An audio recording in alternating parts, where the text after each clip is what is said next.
না, মনের মানতের কথা প্রকাশ করা যায় না, এটা আমার মনেই আছে। 6টা-7টা পাথর ছিল, কিন্তু লোকে নিয়ে যাতে যে লোক 2-1 মারাও গেছে। ধার যা খেসে লাগে সেইটা মানে এখানে।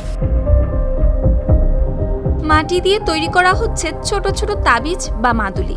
এগুলো হাতে বাঁধলে নাকি মেলে সৌভাগ্য, দূর হয় বিপদ। কেউ তেল বা পানির বোতল কিছুক্ষণ রেখে তা আশীর্বাদ হিসেবে নিয়ে যান সঙ্গে করে, পরে ব্যবহার করেন অসুখ বিসুখ বা সংকটে। সব মিলিয়ে বিষয়টি এমন হয়ে গেছে, বিশ্বাসের জোরে বিষ পান করলে যেন হজম হয়ে যাবে সেটিও। ঠিক তেমনই অগাধ বিশ্বাস নিয়ে প্রতি শুক্রবার শত শত মানুষ রোগমুক্তি কিংবা মনের ইচ্ছা পূরণের আশায় দূর দূরান্ত থেকে ছুটে আসেন এই স্থানে। না, মনের মানতের কথা প্রকাশ করা যায় না, এটা আমার মনেই আছে। আমরা স্বামী স্ত্রী এটা নিয়ত করে আসছি, কারোর সাথে এখনো বলিনি।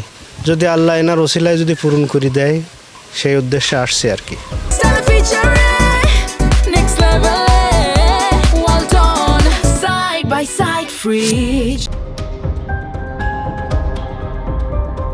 সাতক্ষীরার কলারোয়া উপজেলার হেলাতলা ইউনিয়নে অবস্থিত এই কোটাবাড়ি স্থানীয়দের কাছে শুধু একটি পুরনো ইট পাথরের কাঠামো নয়, জিন, ভূত, অলৌকিক বিশ্বাস আর অজানা রহস্যে ঘেরা এক রহস্যময় প্রাচীন স্থাপনা।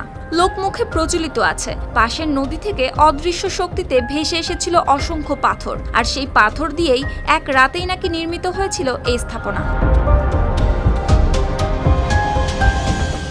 নানাকের কাছে শুনেছি এক রাত্রি তৈরি হয়েছিল। প্রত্যেক শুক্রবার এখানে মানত আসে। মানুষের যদি রোগ যদি না সারবে তাহলে তো কেউ আসতো না। কেউ রোগ মুক্তির আশায়, কেউ সন্তান লাভ কিংবা মনের ইচ্ছা পূরণের জন্য এখানে হাজির হন। কেউ মানত করেন হাঁস মুরগি, কেউ ছাগল বা গরু, আবার কেউ নগদ অর্থ। মানত পূরণ হলে অনেকে রান্না করে খাবার বিতরণ করেন উপস্থিত সবার মাঝে। এখানে আগত অনেকেই জানান, এই বিশ্বাসের জোরেই নাকি তাদের বহু সমস্যার সমাধানও হয়েছে। এখানে যে যা আসে মানত করে, আল্লাহ তো মুক্তি, আমার জানা মতো তো মুক্তিই পায়। আমরা তো মুক্তি পাইছি। এ জায়গায় যার মনে যা চাই, মানুষ একটা চকলেটও মানতে পারে, 5 টাকা দামের বিস্কুটও মানতে পারে, কুকুরও মানতে পারে, জাহানে বদি জাহান মান, যার যা খেসে লাগে সেইটা মানে এখানে। ভাতগ্রস্ত দিতে পারে। কোটাবাড়ির সামনে দাঁড়িয়ে আছে বিশাল বটগাছ। সেই শেকড়ের সঙ্গেই সুতা বা কাপড় বেঁধে মানত করেন অনেকেই। স্থানীয়দের বিশ্বাস, এই বটগাছের ডাল চুলায় দিলে আগুন ধরে না কিছুতেই। এমনকি ডাল কাটতে গিয়ে গলা দিয়ে রক্ত বের হয়ে মৃত্যু পর্যন্ত ঘটেছে, এমন ভয়ঙ্কর গল্প শোনা যায় এলাকাবাসীর মুখে।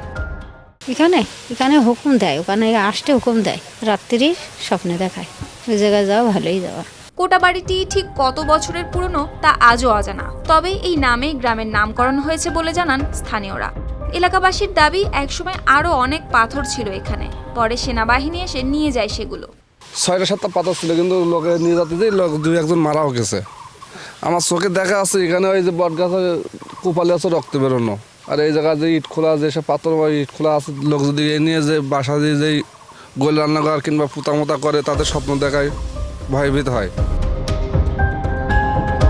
লিখিত ইতিহাস নেই, নেই প্রত্নতাত্ত্বিক প্রমাণও, তবু রহস্য, লোককথা আর মানুষের বিশ্বাসে ভর করে আজও কোটাবাড়ি কোলারোয়ার মানুষের কাছে রয়ে গেছে এক অলৌকিক বিস্ময় হয়ে, যেখানে ভয়ের মাঝেও যুগের পর যুগ ধরে জেগে আছে বিশ্বাস। News desk, RTV।